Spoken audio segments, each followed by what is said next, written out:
I was born in Scotland on the Isle of Skye.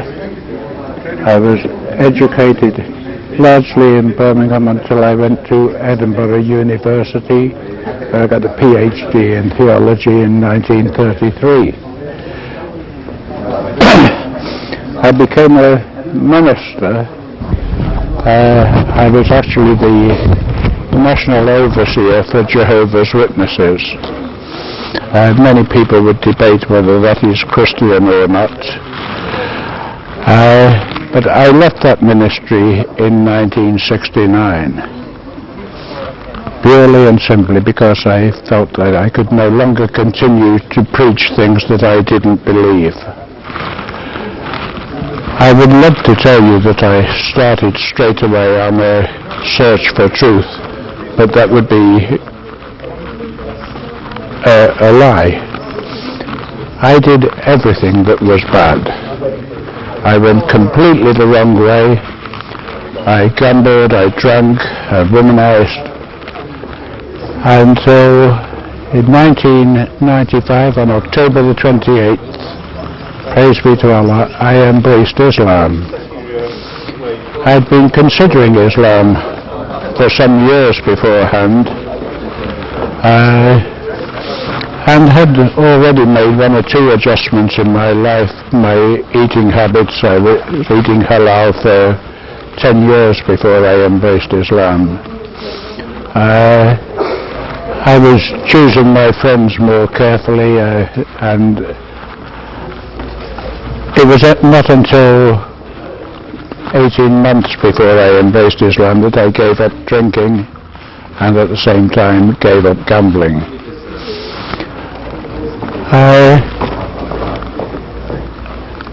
I'm a married man, more than the law allows. I've been married 7 times because I'm addicted to wedding cake. But I have, from my 7 wives, I have 31 children. I've got 18 grandchildren and 7 great-grandchildren. Of all this horde of people, my wife and 6 children at home with me are Muslim. 1 son by previous marriage is Muslim. My mother, who died only 6 weeks ago, was the oldest Muslim in Europe. She would have been, had she remained alive 3 weeks later, she would have been 119 years old. She embraced Islam 2 years before she died, and was engaged in the work of Dawah until the day she died. I am very, very happy to be Muslim. I'm very proud to be Muslim, and it has most definitely affected my life in many, many ways. I'm constantly being told that I don't look my age. 99 days out of 100 I don't feel my age. I sometimes kid myself that I'm only 16 and I want to join the children playing football on the park. But the overwhelming difference that Islam has made in my life is the peace that it's brought into my life, and it started the day that I embraced Islam. I had never before set foot inside a mosque, and I turned up at the masjid by arrangement with Haji, who had made the arrangements at the masjid, and I was the first to arrive. I'd borrowed Sawar Kameez from a friend, and felt like a daffodil standing outside the mosque waiting for someone to come and open up. The next person to arrive was Haji himself, who took me into the mosque, showed me how to make wuzu, and then told me that he had to go into the office. I didn't realize until that point that he was a member of the mosque committee. He told me he had to go into the office to sort out some mosque business, but I could go into the prayer hall. He said, if anyone comes in, they won't ask any questions, just sit down. Any books that you see around, you're welcome to read any of them. So I opened the door to the prayer hall, and it was like a wave rushed over me, a wave of utter and complete peace.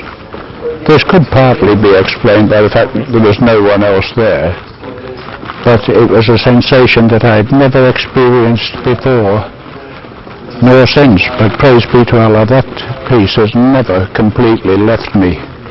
My iman has been up and down in common with most of my Muslim brothers, but praise be to Allah, I'm still here, and I hope to continue until Judgment Day.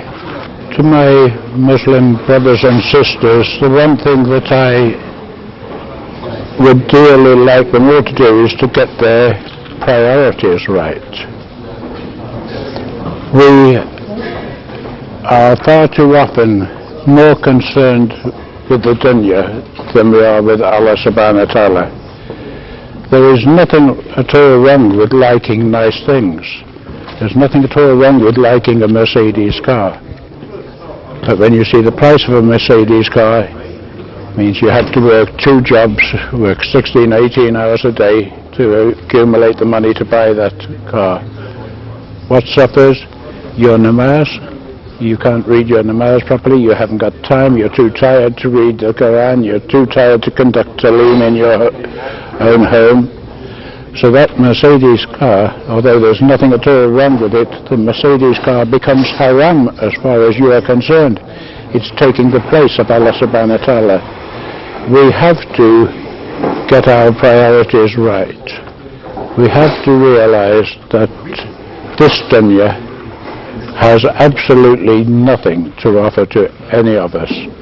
And even though we may acquire great wealth in this dunya, we can't take it with us. The thing that we have to realize is that when you realize that something is right, now is the time to start doing something about it. You can't say, all right, as soon as I have finished paying for my motor car, or as soon as my mortgage is paid, I will start reading my namaz 5 times a day, because we don't know about tomorrow. We don't know about 5 minutes from now. Every Muslim should live every day as if it were his last, because one day he's going to be right.